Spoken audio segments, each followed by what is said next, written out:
XS mi? Xudo xolasa. Voy, kakras. Obunachilarimga kerak edi, bor. Xudo xolasa, necha pulga berasan buni? Obunachilarimga tekinga bilasan-ku. Kichkina telefonlarni shunday beraman. 150 dollar. Voy, sencha, ukajonim. Aka, hozir 100 dollarga olganman. Voy.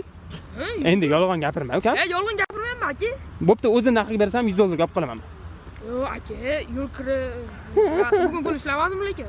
Ne pul ishlamaysan?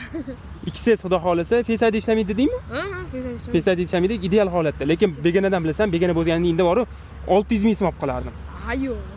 Men 100 dollar olman lekin, pulingni yechishing uchun o'zing ishlatib yursan buni? Yo'q, yo'q. Sindingmi? Yo'q, qaqasini 17 Pro Max ishlatib yuribman, aka. Ha, yo'q. 120? 120 qimmat. 110 oling, men barakami? Ha, ushab turki jonim. Men to'tab tur. Endi ikkinchisi o'xshamadi endi. Men 100, xudo xolasa 200 ming so'm bering, aka. 200 ming so'm emas. 100 ming so'm beraman. Narodan ikkita somsa beraman. Somsaxonadan. Orqa bitor ekan-ku. O, gapi bunaqa reklama qilib yubormang endi. Barakasini bersin.